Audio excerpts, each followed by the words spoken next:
weekend. What a great team we have here in Scarborough. I also want to thank Bill Verster from Metrolinx, the CEO, joining us today. And I got to tell you, I talk to a lot of folks that head up our agencies, and we have the best of the best anywhere in the world with Phil Verster. The guy's an absolute champion. My friends, it's great to be back in beautiful Scarborough. I just love the people out here in Scarborough. And from day one in politics, you've always supported our family and you've always had our back. And I can tell you, we will always, always have yours. And my brother Rob, he absolutely loved the people of Scarborough. He fought for you day in and day out down at City Hall. And no issue was more important to Rob than delivering rapid underground transit to the people of Scarborough.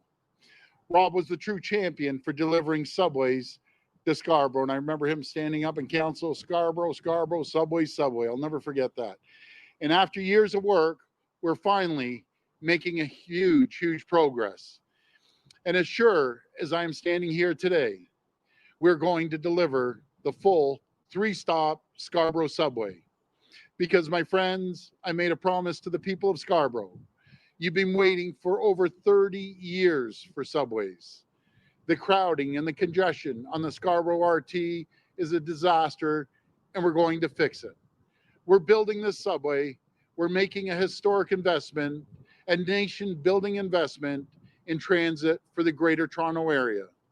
We have a $28.5 billion subway plan, which is one of the largest in North America, 4 new subway lines, the most ambitious transit project this country has ever seen. 4 new projects to reduce gridlock and congestion, create more jobs and opportunity, and help drive construction of more homes. Since we announced our plan, we've moved quickly. We've secured strategic partnerships with the City of Toronto and York Region to advance these projects. And I have to give a special thanks to Mayor Tory, who has been an absolute champion for these projects. Mayor Tory has been a champion for subways in Scarborough. We also have the support of our municipal partners in Mississauga, Vaughan and Markham and Richmond Hill. We wouldn't be here today without the support of our municipal partners. We passed legislation to remove roadblocks for these projects to get shovels in the ground faster. And earlier this month, 3 teams were shortlisted to bid on the Scarborough Subway Extension tunneling work. 3 highly qualified, widely recognized contenders to build better transit faster for Scarborough. Today, I'm excited to announce right here in Scarborough, we are issuing a request for proposal to advance tunneling work for this subway line. We will be inviting each of the teams to tell us how their plans will help deliver the $5.5 billion project. Folks, the people of Scarborough have been waiting. They never complained. They've never seen a project worth $5.5 billion. This is a critical step forward to the Scarborough subway. There is no going back now. And during construction, this project will support 3,000 full-time jobs. And talking about full-time jobs, I want to thank the great people at TTC. I've been saying hello to all the folks. These guys are champions. They've been going throughout this whole pandemic, so thank you, each and every one of you. Once built, the new subway extension will be able to handle over 100,000 daily boardings. 34,000 more jobs will be accessible to people within 10-minute walk of the new stations. It will drive the development of more housing options, and it could cut carbon emissions. This is important, cutting carbon emissions by over 10,000 tons a year. That's why we need more subways, my friends. We will build a modern, reliable transit system for the people of Scarborough. My friends, this is what we mean when we say we're getting Ontario back on track. We're firing up the economic engine of this province. These projects will create thousands of jobs, put more opportunities in reach of businesses, and help our communities and neighborhoods recover. But we can't do it alone. Again, I have to call on the federal government to join us as full funding partners, commit at least 40% of the funding for these nationally significant subway projects, and support the recovery of our national economy. And I will continue to press the Prime Minister to come to the table.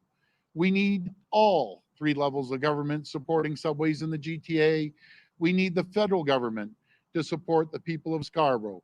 We need the federal government to support subways for Scarborough, and we're going to keep going until every community, every worker, every family gets back on their feet. I thank you, and God bless the people of Scarborough, and God bless the people of Ontario. Now I'll pass it over to Minister Surma. Thank you.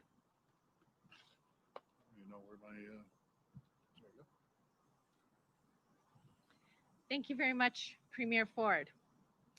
Our government is committed to building better public transit faster so that people can get to where they need to go. And today we are taking another step towards delivering on that commitment. I am thrilled to be here with the Premier to provide an update on this historic subway project.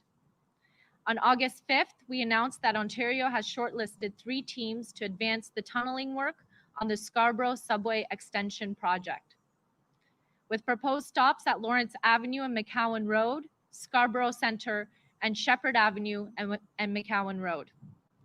And in the coming days, we will be inviting these teams to respond to an RFP and to formally detail how they plan to design and deliver advanced tunneling works for the project.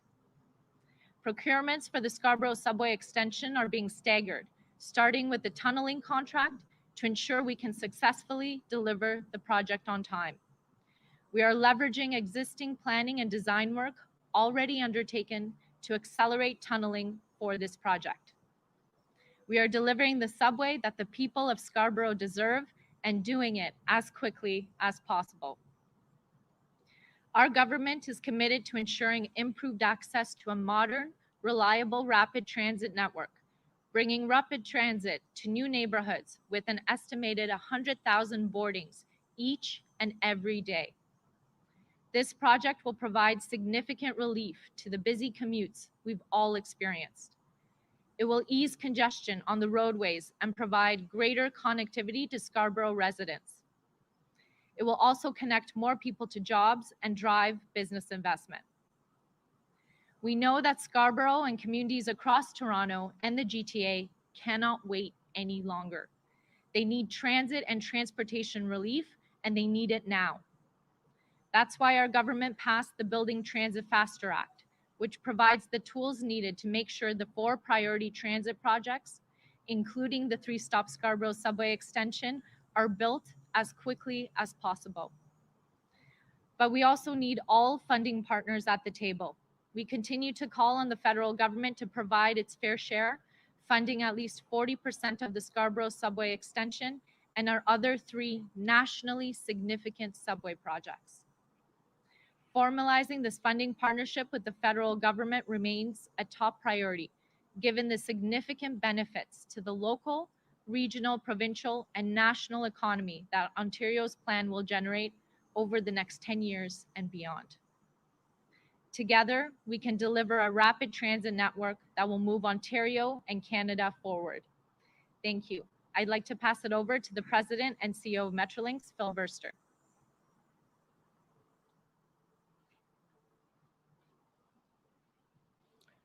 Thank you, Premier.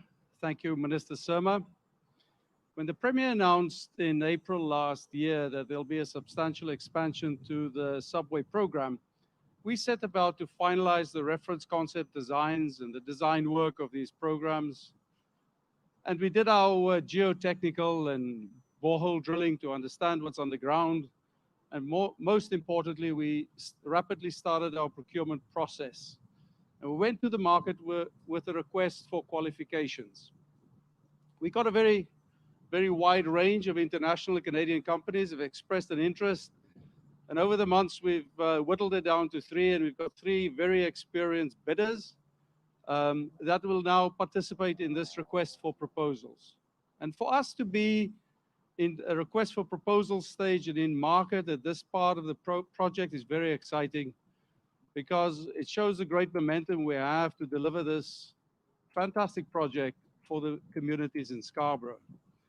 And you've heard the references to how many daily riderships we expect and the jobs close to the stations. And I think what's really important, it's part of creating a network for transit in the GTA. And you can see that an extension to Line 2, which the Scarborough extension is, will connect people to all of line 2, but also via PAPE, create the interface to the Ontario line, and then also transfers at Kennedy to the Stouffville line for GO, as well as a transfer at Kennedy to the Eglinton Crosstown LRT.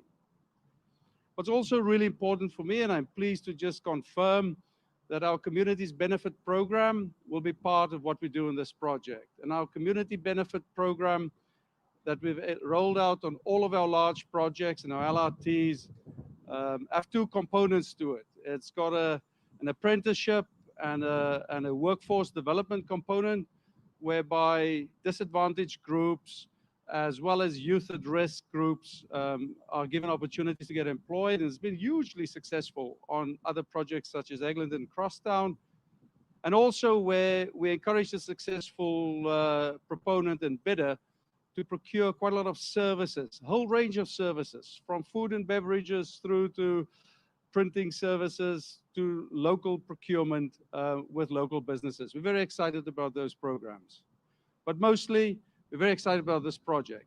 This will be great for Scarborough. It'll be great for Toronto. Thank you for the opportunity to share that with you, and I'm asking Minister Cho to make a few comments.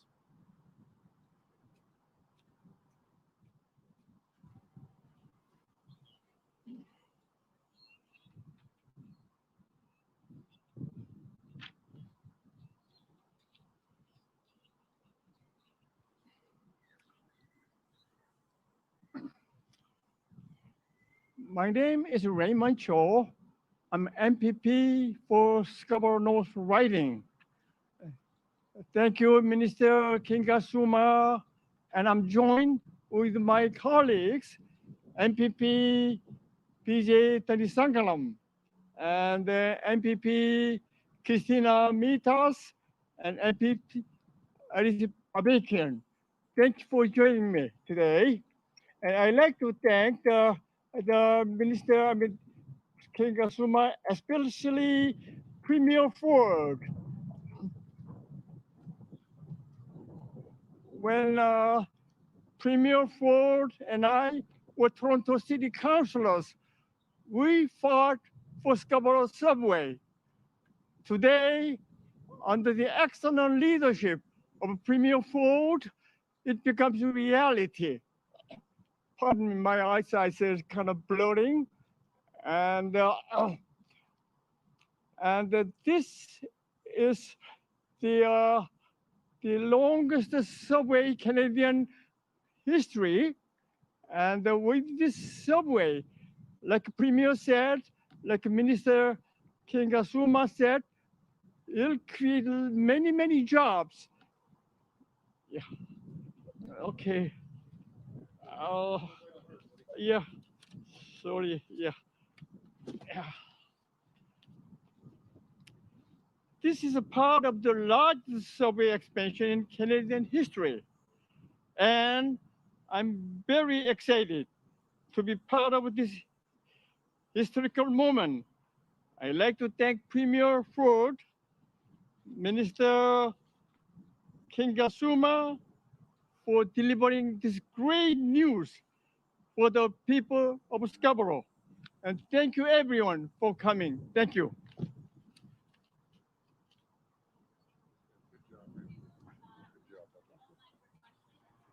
First question, please. Yeah, I just want to tell the First people at question home, sorry, just one second. It's extremely bright out here, and it's hard to see the notes on the screen. So Raymond, you did a great job, buddy. Sorry, go ahead. Okay, first question. First question comes from Haley Cooper at News Talk 1010. Please go ahead. How you doing, Haley? Thank you. Hi, Premier. Hi. So, Premier, News Talk 1010 revealed the details of its exclusive poll today, and the majority of parents are very clear that your government has not reassured them that sending their kids back to school is safe, and they don't care how the sausage is made. They want the politics left on the table, and just be clear about how you are going to keep kids safe in September. So what's your reaction to that?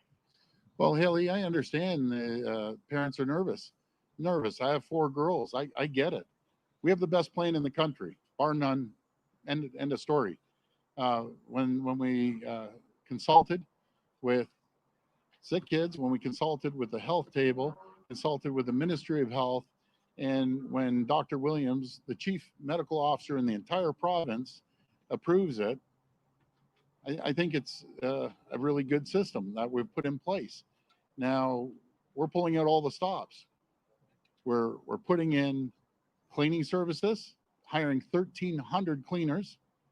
We're spending $25 million on cleaning. When we're doing transportation, we're spending over $1 billion on transportation alone, getting the kids from home to school. We're cleaning the buses twice a day. We're pulling in the reserves until they can hire more teachers. On top of that, we're putting another $30 million in to hire more people. We're making sure that it's mandatory, the only province in the country right now, and everyone's following our lead, to make it mandatory for grades 4 up to grades 12, mandatory masking. And we're making JK to grade 1 optional. I could keep going down the list as I do every single day, but I fully understand the situation the parents are in. And the parents I talk to, it's not so much about the plan, it's about the COVID. They're nervous about COVID. I'm nervous about COVID.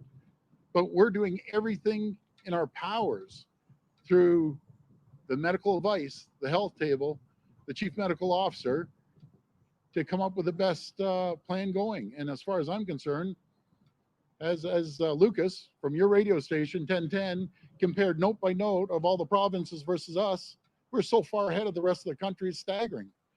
So we're going to continue being flexible. We're going to listen. And when, for instance, when the teachers union wanted more venting, boom, within seconds, HVAC, $50 million, putting it in.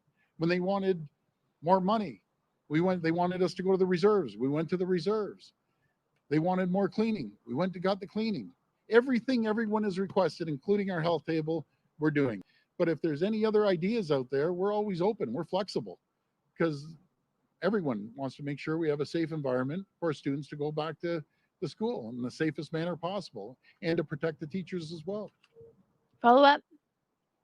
And so my follow-up, the majority of respondents to this poll, over 70%, do not believe the education approach to back to school is the right one. They actually believe the decision-making should be coming from the Ministry of Health and Minister Christine Elliott. So would you be open to shifting that? And is that an idea that you would be flexible with? Well, it's ironic. It did come from the Ministry of Health. The minister sits at the health table along with all the health experts, some of the greatest doctors in the country, with consultation with the boards, consultation with sick kids, consultation with the chief medical officer. So as much as Minister of Education, which I think he's one of the best ministers I've ever seen, puts the plan forward, it wasn't the Doug Ford plan, it wasn't the Stephen Lecce plan. It was a combination of all the people that we got advice off of. And I'm always going to listen to the doctors, and I'm going to listen to the doctors over the teachers' unions. It's plain and simple. I'm listening to the healthcare. I'm not going to listen to the head of the unions that are playing politics. It's as simple as that. I'll listen to the teachers. I'll listen to everyone. And even when the unions did speak up, the head of the unions, and I differentiate between labor and labor leadership always. I love the frontline folks. But when they asked for those 3 things, immediately we got them. So I don't know what more you can do than just continue to support. If someone else has any ideas, we're listening. Simple as that. Okay, next question. Next question comes from Robert Benzie from the Toronto Star. Please go ahead. Hi, Robert. Hi, Premier. I know you spoke with Jamie Tumulty earlier about this, but I wanted to ask you, for the rest of us, about your thoughts on Chrystia Freeland being the new federal finance minister, and what this means for Ontario, and what you are looking for in the future. As you are asking for money for the Scarborough subway. Yep. Is it going to be helpful that you have someone who you trust and who has been an ally of yours for some time during the pandemic? Well, there's no secret. I think the world of Chrystia, I sent her a message this morning. She was swamped as Deputy Prime Minister, and if there was one person I have confidence in, it's Chrystia Freeland, that we can work together. We can sit down, pick up the phone, And one of the first phone calls, the letter get settled in, but we need money for the transit system. We're building a $28.5 billion transit system with cooperation and collaboration between municipalities and the province. And it's just traditional that the federal government comes in and supports the projects by 40%. But there's no better person I'd want to work with than Chrystia Freeland. She's going to do an incredible job. She's a good friend, and I can't wait to start working with her to move our projects forward. Follow up. So while we have you on federal politics, Premier, the federal Conservatives are picking their new leader this weekend. You have stayed neutral in that race.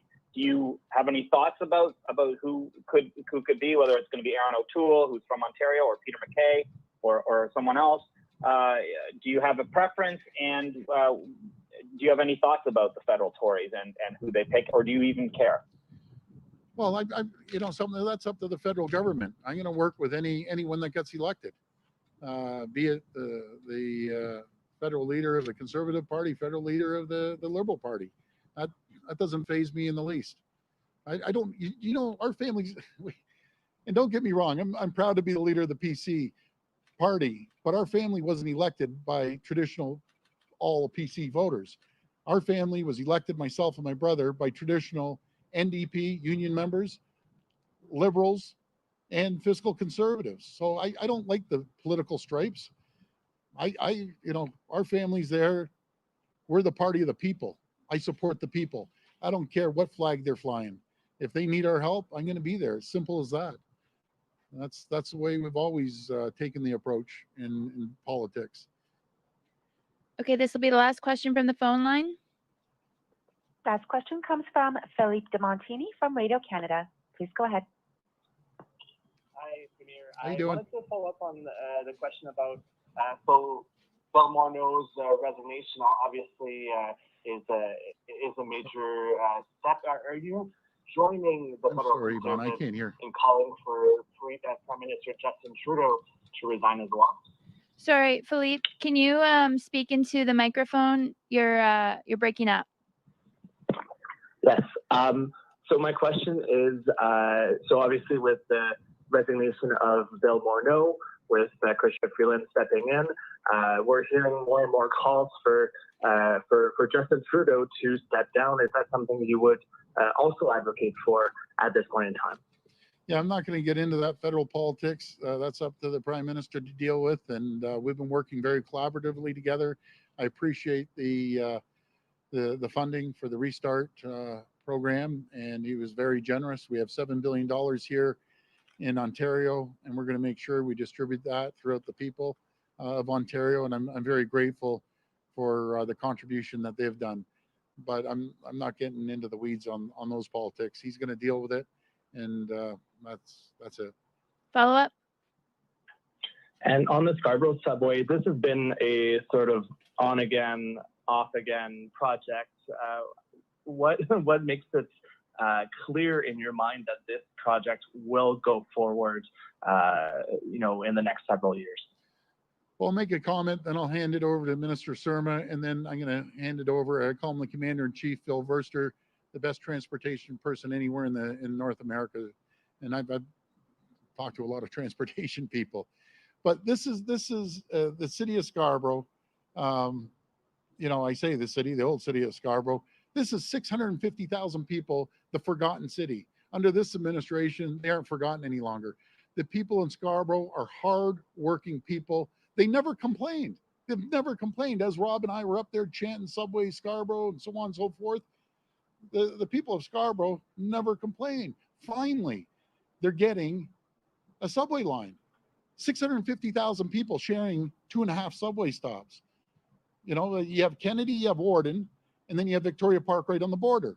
And they're paying the same taxes as everyone else. This has been my beef all along. These people are working their backs off. Imagine you're living out by the zoo, it's beautiful out there, and you want to get employment downtown. It'll take you an hour and a half if you get on public transit to get downtown. That's 3 hours every day. Now we're going to build a subway system that can get people from point A to point B a lot quicker. And this is just the beginning of the subway network that we plan on building in Scarborough. And love the people of Scarborough. The problem is they haven't had their fair share of the pie. And now this government's going to give them the fair share of the pie, finally, after decades and decades and decades of waiting. But I love the people here. They don't say a word. They just go to work. They work their backs off. They come home. So we're going to be their voice. And I have 4 great MPPs. These guys are champions. They're always voicing the concerns of Scarborough. And that's one of the reasons they have it. I'm going to pass it over to Minister Surma. Thank you.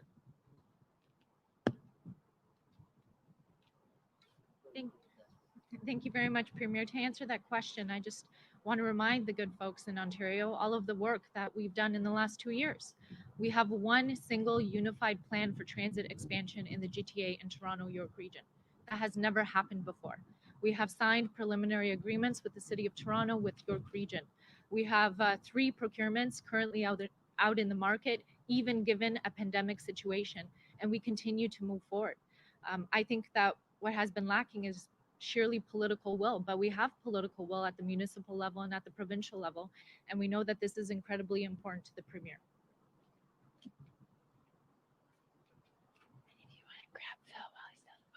What's really important to keep in mind with the subway expansion program, together with the GO expansion program that we are putting in place, is that we're creating a network of transit throughout the region. And that network of transit gives people options to transfer. And what's very pertinent in the case of Scarborough is if you travel from Scarborough City Centre with Ontario Line built, Scarborough subway expansion built, it saves something like 20 minutes off a journey between Scarborough City Centre and the and downtown.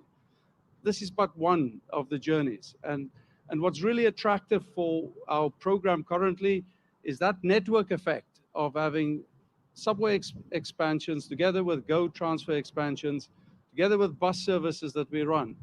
This region will have the economic momentum, which is what transit is. It gives economic momentum for the future. Thank you very much. One quick question.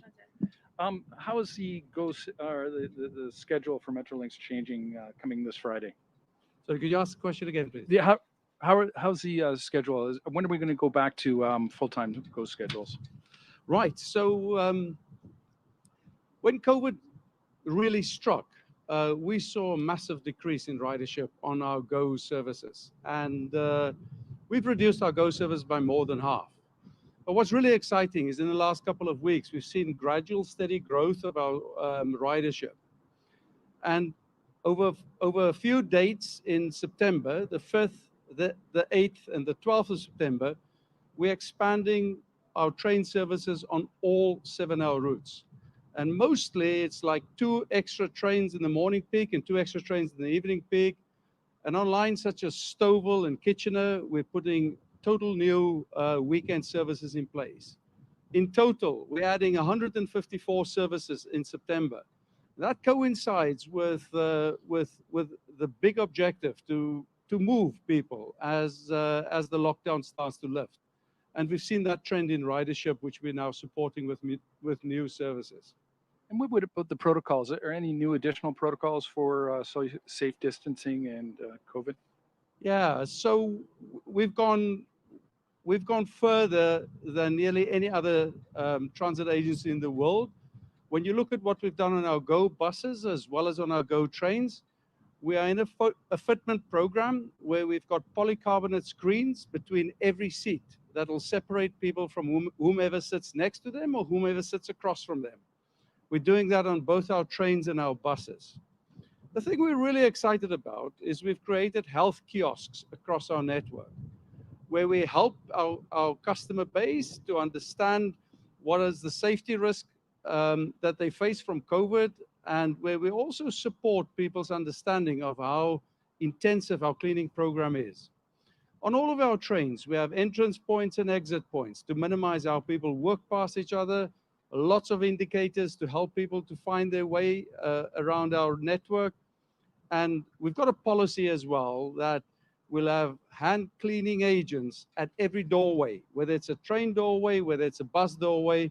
So our focus on the health of our customers as they travel is paramount. And I think we are very excited to see customers return to our service. I can also just share that the customer's response to what we're doing has been exceptionally positive, and it's an exciting time for us to slowly but surely ramp up our operations again. Okay, thank you, everyone. Thanks, everyone. I want to give a shout out to the great TTC workers that worked through this pandemic. You guys are the best of the best, and I thank you. Keep going. I have your backs. Thank you. Thank you. Thanks, buddy. Thank you. You guys deserve the hand, not me. Here, thank you, guys.